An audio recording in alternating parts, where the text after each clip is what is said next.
हरे कृष्णा। आज चर्चा करने का प्रयास करेंगे 9वें अध्याय का 6वां नंबर श्लोक। देखिए, पिछले वर्सेस में या पिछले श्लोकों में भगवान ने बताया था कि सारे जीव उनमें हैं, मतलब सारे जीव उन पर आश्रित हैं, और उनमें नहीं है मतलब भगवान को व्यक्तिगत रूप से किसी जीव का पालन करने की जरूरत नहीं है। वो अपने संकल्प मात्र से, इच्छा मात्र से जीवों का पालन कर रहे हैं और जीवों का पालन हो रहा है। ये भगवान की अचिंत्य शक्ति से होता है, सत्य संकल्पता की शक्ति से होता है। अब भगवान इस चीज को कि without getting in touch, without personal interfere, भगवान अचिंत्य शक्ति से या सत्य संकल्पता की शक्ति से सभी जीवों का पालन कर रहे हैं। इसी चीज को भगवान एक उदाहरण से, एक दृष्टांत से समझा रहे हैं इस श्लोक में।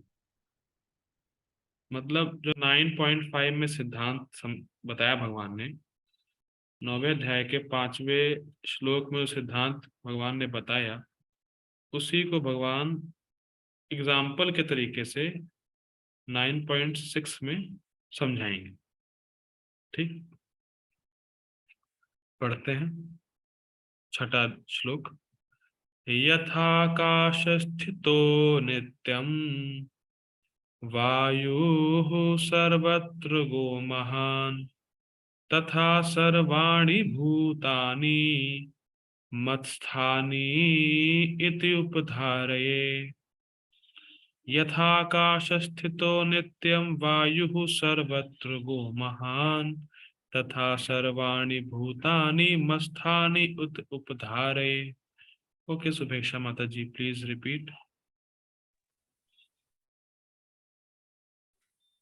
यथाकाशस्थितो नित्यं वायुः सर्वत्र गो महान् तथा सर्वाणि भूतानि मत्स्थानि इति उपधारय।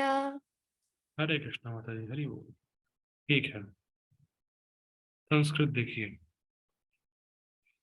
यथा, जिस प्रकार। अब जिस प्रकार कहाँ से आया? जो 5वें श्लोक में सिद्धांत बताया उसको भगवान एग्जाम्पल से बता रहे हैं कि इस प्रकार समझो अर्जुन। कहा ना, पश्चिमे योगम ऐश्वरम, मेरे योग ऐश्वर्य को देखो। तो मतलब समझो इस प्रकार से कैसे क्या होता है, इस उदाहरण से समझो। यथा आकाश स्थितो नित्यम वायु सर्वत्र गो महान। तो जिस तरह या जिस प्रकार से महान वायु, महान मतलब महान वायु, हाँ, महान वायु सर्वत्र गो। सर्वत्र का मतलब है सभी जगह बहने वाली। तो आप जो आप देख रहे हैं वायु हर जगह बह रही, तो सर्वत्र गो महान। तो ऐसी महान वायु जो हर जगह बहती है, वो नित्यम, नित्य रूप से आकाश स्थितो, आकाश में स्थित रहती है। तो कहने का मतलब क्या तात्पर्य हुआ कि जिस प्रकार से एक महान वायु जो हर जगह बहती है, या हर जगह बहने वाली वायु जो है महान वायु, वो नित्य या हमेशा ही आकाश में स्थित रहती है। ठीक, और आकाश में स्थित होने के बाद भी आकाश वायु को स्पर्श नहीं करता। ये थोड़ा समझना होगा। जब मैं आकाश बोल रहा हूं तो मतलब स्काई वो नहीं है जो मतलब दिखता है, जहाँ सूर्य उगता है, चंद्र उगता है, वो आकाश वो नहीं है। आकाश मतलब space, ether, earth water fire air, ether वाला आकाश की बात हो रही है यहाँ पे। जो 5 एलिमेंट्स है ना, पंच महाभूत, ग्रॉस एलिमेंट्स, तो वहां पे आकाश, यहाँ पे उसकी बात हो रही है, ईथर की बात हो रही है। ठीक, तो जिस प्रकार से बहने वाली वायु, हर जगह बहने वाली वायु आकाश में ही स्थित रहती है नित्य रूप से, हमेशा से, और आकाश वायु को स्पर्श नहीं करता, या वायु किसी भी तरह आकाश को स्पर्श नहीं करती, और आकाश पूरी तरह से निर्लिप्त रहता है। चीज थोड़ा समझना होगा। वायु में, हवा में कितने भी धूल हो, कंकड़ हो, फिर भी आकाश या ईथर वायु से पूरी तरह से अनअटैच रहता है। और उसी तरह जिस तरह वायु आकाश में रहती है और आकाश अनअटैच रहता है, उसी तरह भगवान जगत की सृष्टि करते हैं। उन भगवान के बाहर कुछ भी नहीं है, उनसे बाहर कुछ भी नहीं है, लेकिन फिर भी उनमें कुछ नहीं है। मतलब वो पूरी तरीके से अनअटैच रहते हैं। जब कहा जा रहा है उनमें कुछ नहीं है, मतलब भगवान पूरी तरीके से अनअटैच रहते हैं। जैसे आप एक्सपेरिमेंट करके देखिए, पानी में गिलास में पानी लीजिए और पानी को ऊपर उछालिए। तो जब आप पानी को ऊपर उछालेंगे तो क्या जो स्पेस है वो गीला हो जाएगा? स्पेस थोड़ी ना गीला होता है, वो तो ऊपर जाएगा, पानी नीचे आ जाएगा, फर्श गीली होगी। ऊपर ईथर गीला नहीं होता। इसको कैच कर पा रहे हैं? जब आप पटाखे दगाएंगे, जो फुलझड़ी आती है उसको ऐसे ऐसे करेंगे, तो क्या ईथर जल रहा है? कुछ ईथर जलता हुआ दिखता है आपको? कुछ नहीं होता, तो धुआं उठता है खाली बस। उसी प्रकार से ना जल ईथर को भिगोता है, और जबकि जल जब आप पानी उछालेंगे तो पानी ईथर में ही रहेगा, लेकिन फिर भी ईथर को कुछ नहीं होता, आकाश को कुछ नहीं होता। तो उसी प्रकार से वायु हमेशा आकाश में स्थित रहती है, फिर भी आकाश अनअटैच रहता है वायु से।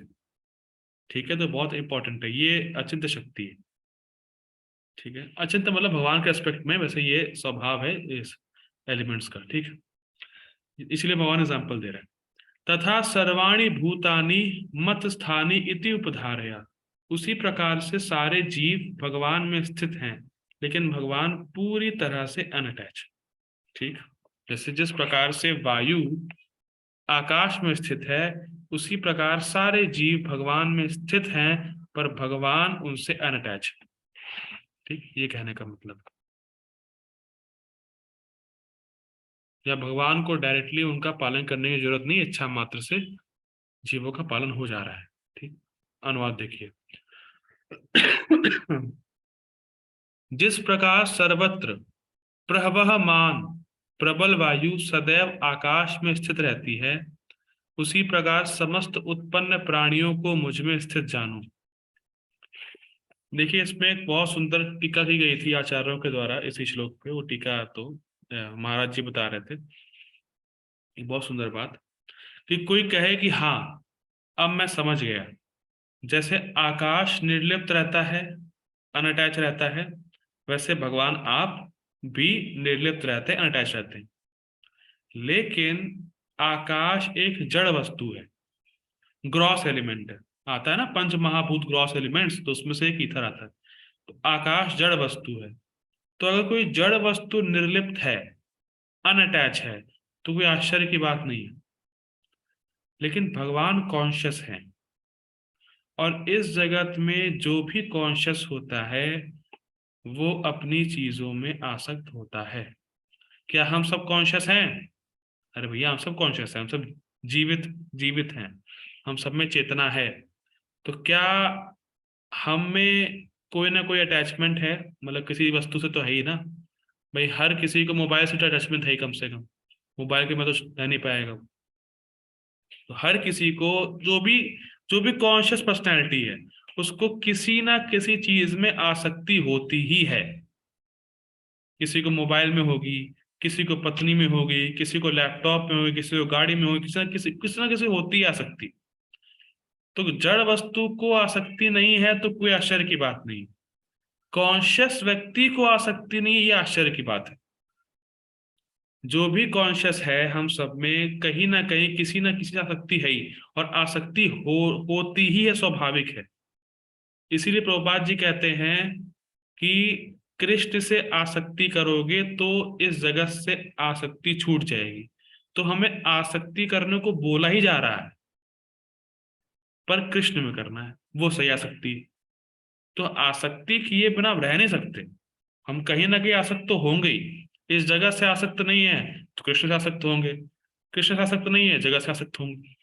तो आसक्त तो होंगे क्योंकि हम कॉन्शियस है।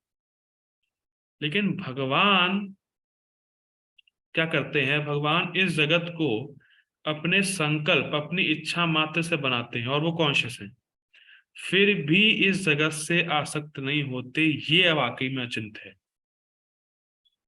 भाई कोई व्यक्ति खूब रुपए इकट्ठा करके अपना घर बनाए और आप उससे को अपना घर तोड़ दो, तो क्या वो तोड़ेगा? कहेगा भैया इतनी मेहनत से बनाया, वो अपने घर में आसक्त हो जाएगा। भाई इतना काम किया, एक एक पाई जोड़ के घर बनाया, तुम तोड़ने की बात कर रहे हो?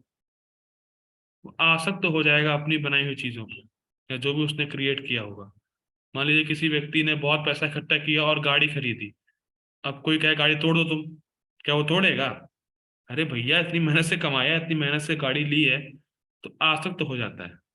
लेकिन भगवान इस पूरे जगत को अपनी इच्छा मात्र से बनाते हैं और अपने ही बनाए हुए जगत से वो आसक्त नहीं होते, जबकि वो कॉन्शियस है। और आकाश कॉन्शियस नहीं है, अगर वो आसक्त नहीं है तो कोई बड़ी बात नहीं है। भगवान कॉन्शियस होते हुए भी इस जगत की किसी वस्तु से आसक्त नहीं है, ये अचिंत्य शक्ति है। तो भगवान चेतना युक्त होते हुए भी अनासक्त है, ये है अचिंत्य शक्ति भगवान की। योग ऐश्वर्य तो वास्तव में ये है, पश्चिमी योगम ऐश्वर्य। ठीक, ये तब उसे टीका देखते हैं। थोड़ी सी टफ टीका है, मतलब वर्ड्स उसमें जो हिंदी के हैं थोड़े से कठिन है। देखिए, चराचर जीवों की स्थिति और वृत्ति मेरे संकल्प पर निर्भर करती है। तो शब्दों को देखिए, चर और अचर। चर मतलब चलने वाले, अचर मतलब नहीं चलने वाले। तो न, जैसे पेड़ हो गया, वो नहीं चलता। ठीक, तो चर चलने वाले, अचर मतलब नहीं चलने वाले। स्थिति मतलब उनका मेंटेनेंस, या कह सकते हैं उनका एग्जिस्टेंस, वो रहते हैं। जो चर और अचर जीव हैं वो रहते हैं भगवान की इच्छा के अनुसार। कि भगवान की इच्छा है तब तो, भगवान की इच्छा जगत है, और इच्छा है तभी जीवों को शरीर शरीर मिला हुआ है, तभी वो वहां रह रहे हैं, उनका मेंटेनेंस हो रहा है।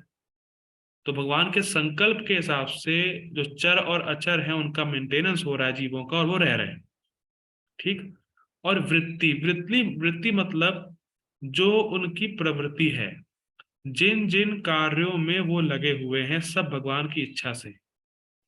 उदाहरण के लिए, जब प्रलय होता है तो जीव का प्रलय से पहले जो जीव का संस्कार होता है, उस हिसाब से जीवों को उस स्टेज में रखने की व्यवस्था कौन करता है? मान लीजिए प्रलय जब हुआ, तो किसी जीव को, या मान लीजिए फॉर एग्जाम्पल प्रलय हुआ और मुझे अब प्रलय के बाद शेर बनना है, तो ये जीव, मान लीजिए मैं शेर बनूंगा, इसकी व्यवस्था कौन करेगा? ये प्रलय हुआ कोई है ही नहीं, कौन करेगा व्यवस्था? भगवान करेंगे। बात समझ में आ रही है? जब प्रलय हुआ तो जीव का कुछ संस्कार उसके साथ था, सूक्ष्म शरीर साथ में रहता है, तो सूक्ष्म शरीर के हिसाब से अब प्रलय के बाद उसको कौन सा शरीर मिलना है, उसका स्वभाव क्या होना है, वो क्या कार्य करेगा, कौन सा भोग प्राप्त होगा, उसको उस अवस्था में रखने की जिम्मेदारी किसकी है? कौन देख रेख कर रहा है इस बात को? भगवान कर रहे हैं। ठीक, तो उसको भगवान देखते हैं। तो अगली क्रिएशन ब्रह्मा जी के दिन में, मान लीजिए ब्रह्मा जी की दिन, एक दिन खत्म हो गया, रात आ गई, तो रात में प्रलय आता है। अब दूसरे दिन में कौन से जीव को क्या शरीर देना है, उसके हिसाब से उसका क्या भाव रहेगा, क्या प्रवृत्ति है, ये सब भगवान देखते हैं। तो इसीलिए कह रहे हैं वृत्ति, वृत्ति भी भगवान के संकल्प पर निर्भर, भगवान देखते हैं उस चीज को। भाई जैसे देखिए, ये बात सुनने में तो आपको समझ में आ रही होगी। क्या ये आपको दिखता है कि एक ही परिवार में दो बच्चे हैं और दोनों का स्वभाव अलग अलग, वृत्ति अलग अलग? किसी को भक्ति करना अच्छा लगता है, किसी को बिल्कुल अच्छा नहीं लगता।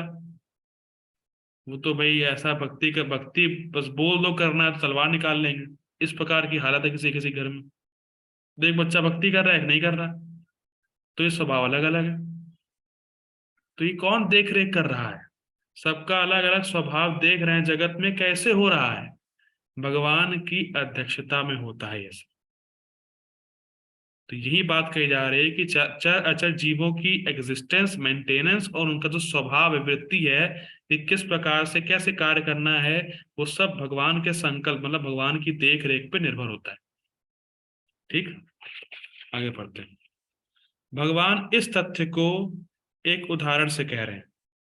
अब ध्यान दीजिएगा, संकल्प पर निर्भर करता है मतलब ये नहीं भगवान सबको जाके शरीर दे रहे हैं पर्सनली ना, वो देख रेख कर रहे हैं, खाली उनका अध्यक्षता, वो खाली ऊपर ऊपर से देखते हैं, उनकी इच्छा मात्र से होता है ये सब। ऐसा मत सोचिएगा भगवान जाके सबको शरीर दे रहे हैं, लो भैया तुम्हारा ये है, आपका ये है, आपका ये, ऐसा नहीं कर रहे। डिलीवरी बॉय नहीं है भगवान।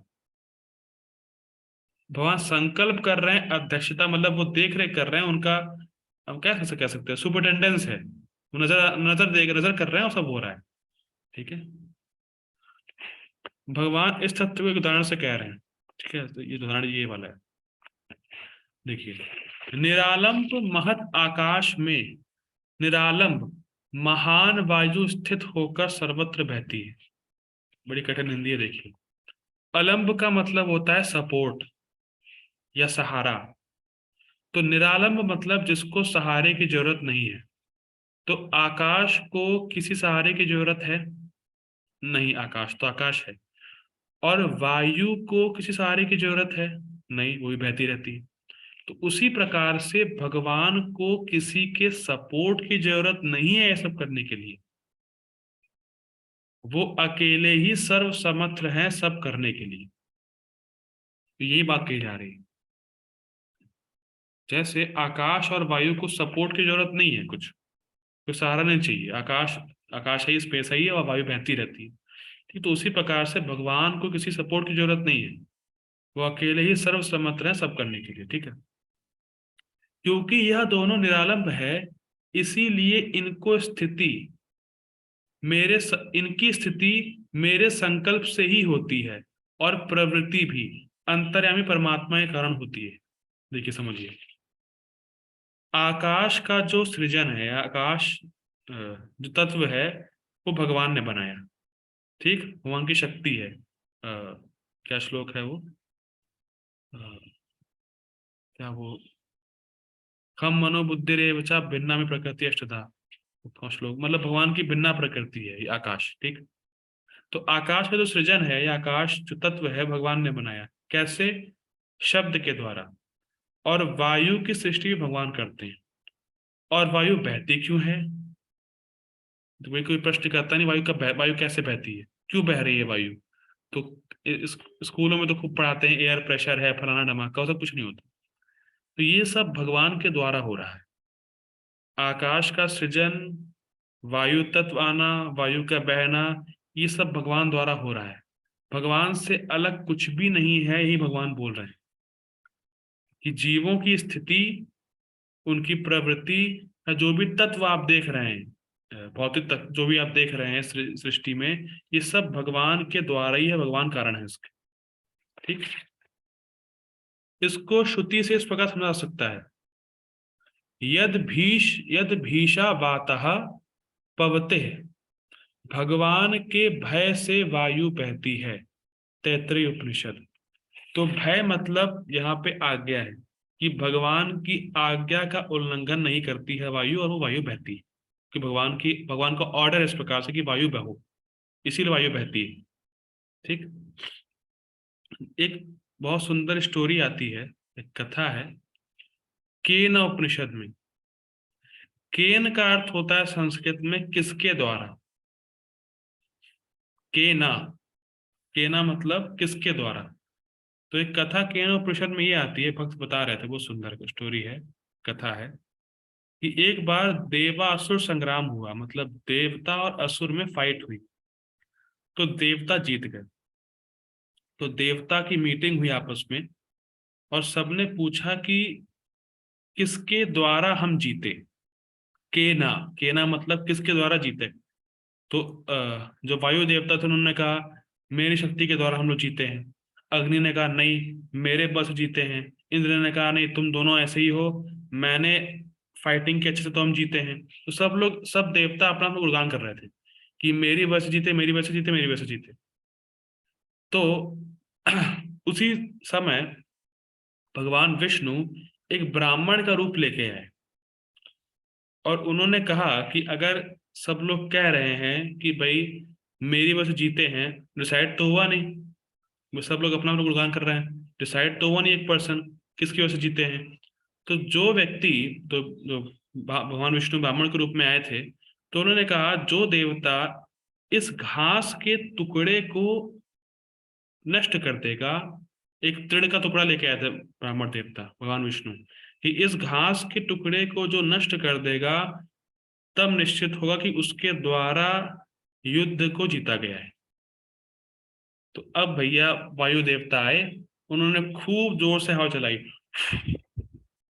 लेकिन उस घास के टुकड़े को कुछ नहीं हुआ। फिर अग्नि देवता आए, खूब आग लगाई, कुछ नहीं हुआ। इंद्र आए, खूब प्रयास किया, कुछ नहीं हुआ। तब उनको समझ में आया, नहीं नहीं नहीं, भगवान के द्वारा हम युद्ध जीते हैं। तो के ना किसके द्वारा, किसके द्वारा, लास्ट में पता चला भगवान के द्वारा हम युद्ध जीते हैं। तो स्टोरी मैंने क्यों सुनाई, क्या पर्पस है, कि जो भी मैं बोल पा रहा हूँ, ये मैंने पहले ही बताया था, जो मैं बोल पा रहा हूँ, जो आप सुन पा रहे हैं, जितना आप समझ पा रहे हैं, ये सब भगवान की शक्ति से हो रहा है। भगवान हमारे हृदय में है, तो पहले भगवान हमारे प्राण वायु एक्टिवेट करते हैं, फिर प्राण वायु से हमारा मन एक्टिवेट होता है, मन के बाद इंद्रियां एक्टिवेट होती हैं, और तब हम कुछ कार्य कर पाते हैं। तो इसको समझने से कि सब कुछ भगवान की शक्ति के द्वारा या भगवान के संकल्प के द्वारा हो रहा है, इस चीज को समझने से हम फॉल्स ईगो से बचते हैं। कर्ता हम इति मन्यते, अपने आप को कर्ता नहीं मानते कि देखो मेरी वजह से ये हुआ है, मैंने किया है, आई एम द डूअर, इससे बचते हैं। ये बहुत जरूरी है, क्योंकि जितना हम ये मानेंगे कि मैं करता हूं, उतना हम अपने आप को शरीर मानेंगे और उतना ही हम अपनी बीमारी को बढ़ाएंगे। तो जब व्यक्ति ये समझता है कि भगवान के संकल्प से, भगवान की इच्छा से सब कुछ चल रहा है, भगवान की शक्ति से सब कुछ हो रहा है, तब वो समझता है जो भी मैं कर पा रहा हूँ वो भी कृष्ण कृपा है। जितना मैं समझ पा रहा हूँ आध्यात्मिक ज्ञान को, जितना मैं बता पा रहा हूँ दूसरों को, जितना मैं हरिनाम कर पा रहा हूँ, ये सब कृष्ण कृपा ही है। खुद अहंकार नहीं लाना कि मैं अपनी शक्ति से सब कर पा रहा हूँ, ना ना ना, कोई शक्ति नहीं है हमारे अंदर, हम सिर्फ इच्छा करते हैं, बाकी शक्ति भगवान की है। ठीक है, आगे पढ़ते हैं।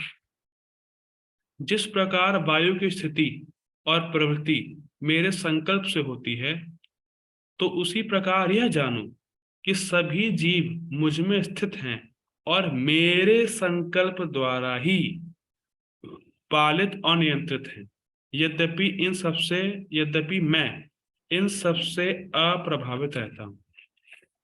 तो हर जीव की स्थिति, कि कब तक वो जिंदा रहेगा, उसके पास कितनी बुद्धि होगी, क्या स्वभाव रहेगा उसका, ये सब टोटली भगवान पर आश्रित है। ये बहुत इंपॉर्टेंट है।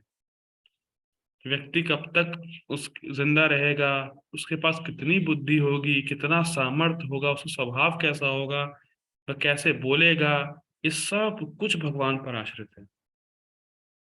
क्योंकि जीव ने उस प्रकार से पहले कर्म किए हैं और भगवान उसके अनुरूप वैसे ही उसको प्रेरणा देंगे, वैसा शरीर देंगे, सब कुछ वैसा ही मिलेगा उसको जैसा उसने पहले का रखा है। हम लोगों ने एक श्लोक भी देखा था, स्वभावस्तु परिवर्तते, कि स्वभाव के अनुसार व्यक्ति काम करता है या कार्य करता है, और उस स्वभाव की प्रेरणा भगवान से देते हैं। जैसे इस समय अगर इस जन्म में आपने भक्ति कर रखी है, तो भक्ति का संस्कार आप पे पड़ गया है, तो अगले जन्म में भक्ति की प्रेरणा भगवान कृष्ण ही आपको देंगे। भगवान पर हम लोग टोटली आश्रित हैं, ये समझना है इस पॉइंट्स, कि जो संस्कार हम इस जन्म में इकट्ठा कर रहे हैं, या जो भी संस्कार हमारा बन रहा है, उस संस्कार के अनुसार हमें जो कार्य करना है उसकी प्रेरणा भगवान ही हमें देते हैं। तो हम सब कुछ मतलब हमारा जो पालन पोषण है, नियंत्रण हमारा जो है कि कैसे हम कार्य करेंगे, हम सब कुछ कंट्रोल, हम सब लोग कंट्रोल्ड हैं भगवान के द्वारा, और फिर भी भगवान इससे अप्रभावित हैं, अछूते हैं, अलूफ हैं। तो इस पे बहुत सुंदर, ये बहुत सुंदर बात है विचार करें तो हमें समझना इस चीज से बहुत सुंदर पॉइंट है कि अगर आप किसी को प्रचार करें या गीता बताएं या भागवत बताएं, कुछ कृष्ण के बारे में कुछ भी बताएं उसको, तो हमेशा एज इट इज बताएं। जो परंपरा में आप ज्ञान ले रहे हैं, दूसरों को परंपरा का ही ज्ञान दे एज इट इज, और वो स्वीकार करे या नहीं करे, वो भगवान और उस जीव के ऊपर है। भगवान उस जीव को ग्रहण करने देते हैं या नहीं देते हैं, वो जीव और भगवान के ऊपर है। क्योंकि भगवान पे पूरी तरह आश्रित है ना जीव, कंट्रोल्ड है भगवान के द्वारा। तो भगवान अगर चाहें कि उसको ज्ञान मिले उस समय, तो ही ज्ञान उसको समझ में आएगा, तो ही वो स्वीकार कर पाएगा। तो हमारा काम है परंपरा में एज इट इज ज्ञान देना। अब सामने वाला व्यक्ति स्वीकार कर रहा है या नहीं कर रहा है, ये भगवान और उसके बीच की बात है। पर हमारे ज्ञान देने से क्या होगा कि अगर हम परंपरा का ज्ञान देंगे तो भगवान हमसे प्रसन्न हो जाएंगे। हमें ये चाहिए, ये मेन पॉइंट। और इससे हम नम्र बनते हैं, नम्र रहते हैं कि हम कोई बहुत बड़े तीस मार खा नहीं है, हम तो बस आचार्यों की बात को रिपीट कर रहे हैं बस। भाई हम में क्या योग्यता है, हम क्या जानते हैं? हम कुछ नहीं जानते, हम मूर्ख हैं। लेकिन हम आचार्यों की बात को एज इट इज दूसरों को बताएंगे तो दूसरों को लाभ होगा। अब लाभ वो ले पाए नहीं ले पाए, स्वीकार करे नहीं करे, वो भगवान और जीव के ऊपर है। पर हमारे ज्ञान देने से हमारा लाभ हो जाएगा, भगवान हमसे प्रसन्न हो जाए, ये मेन पॉइंट। आगे पढ़ते हैं।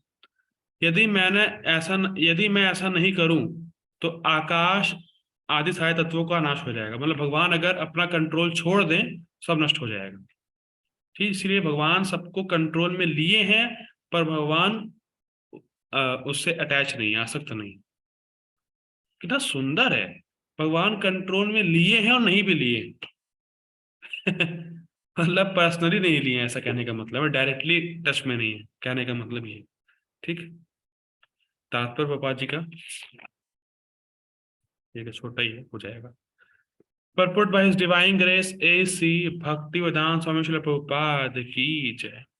सामान्य जन के लिए यह समझ पाना कठिन है कि इतनी विशाल सृष्टि भगवान पर किस प्रकार आश्रित है, किंतु भगवान उदाहरण प्रस्तुत करते हैं जिससे हमें समझने में सहायता मिले। आकाश हमारी कल्पना के लिए सबसे महान अभिव्यक्ति है, और उस आकाश में वायु विराट जगत की सबसे महान अभिव्यक्ति है। वायु की गति से प्रत्येक वस्तु की गति प्रभावित होती है, किंतु वायु महान होते हुए भी आकाश के अंतर्गत स्थित रहती है, वह आकाश से परे नहीं होती। सब मैं समझा चुका हूं। इसी प्रकार समस्त विचित्र विराट अभिव्यक्तियों का अस्तित्व भगवान की परम इच्छा के फलस्वरूप है, और वे सब इस परम इच्छा के अधीन है। जैसा कि हम लोग प्रायः कहते हैं कि उनकी इच्छा के बिना एक पत्ता भी नहीं हिलता।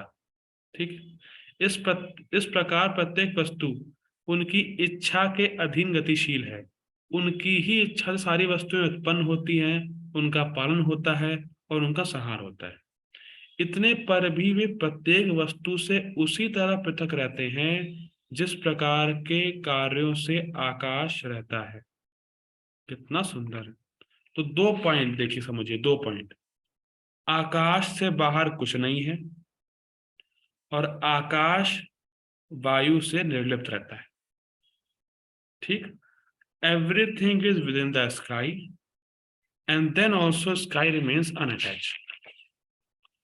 उसी प्रकार से भगवान की इच्छा के बाहर कुछ भी नहीं है, लेकिन भगवान इस जगत के कार्यों से पूरी तरह निर्लिप्त रहते हैं। यही इस श्लोक का सार है। मैं फिर रिपीट कर रहा हूं। भगवान की इच्छा के बाहर कुछ भी नहीं है, लेकिन फिर भी भगवान इस जगत के कार्यों से और इस जगत से पूरी तरीके से डिटैच रहते हैं। ठीक, उपनिषदों में कहा गया है। देखिए, कोई कहे कि प्रभुपाद जी टीका से नहीं लेते हैं, टीका में जो श्लोक पढ़ा है वही प्रभुपाद जी कोट कर रहे हैं। देखिए, उपनिषदों में कहा गया है, यदि भीषा वाता पवते, वायु भगवान के भय से प्रभावित होती। तैत्तिरीय उपनिषद, बृहदारण्यक उपनिषद कहा गया है। और ये श्लोक जो गोपाल जी कोट कर रहे हैं, ये कल की टीका में था, 9.5 की। एतस्वाक्षरस्य प्रशासने गार्गी सूर्य चंद्रमसो विधृतौ तिष्ठत, एतस्य वा अक्षरस्य प्रशासने गार्गी द्यावात द्यावा पृथिव्यौ विधृतौ तिष्ठता। भगवान की अध्यक्षता में परम आदेश से चंद्रमा, सूर्य तथा अन्य विशाल लोग घूम रहे हैं। ठीक है, सब देख चुके हैं हम लोग टीका में। परम संहिता में भी कहा गया है, यक्षुरेश सविता सकल ग्रहाणाम राजा समस्त सुर मूर्ति रशेष तेजः यस्साग ब्रह्मति समत काल चक्रो गोविंदमादि पुरुषम तम हम भजामी। यह सूर्य की गति का वर्णन है। कहा गया है कि सूर्य भगवान का एक नेत्र है और इसमें ताप तथा प्रकाश फैलाने की अपार शक्ति है। तो भी यह गोविंद की परम इच्छा और आदेश के अनुसार अपनी कक्षा में घूमता रहता है, और एक भी इंच इधर हुआ जल के भस्म हो जाएंगे हम। ये है मैनेजमेंट। वास्तव में एमबीए करना हो तो बहुत सीखे कोई। ये है वास्तव में रियल मैनेजमेंट। भगवान कुछ नहीं कर रहे हैं, सब हो रहा है। ये मैनेजमेंट है वास्तव में। बॉस बैठा है, एंजॉय कर रहा है, और सब लोग अच्छे तरीके से काम कर रहे हैं। ये मैनेजमेंट है। ठीक, घूमता रहता है।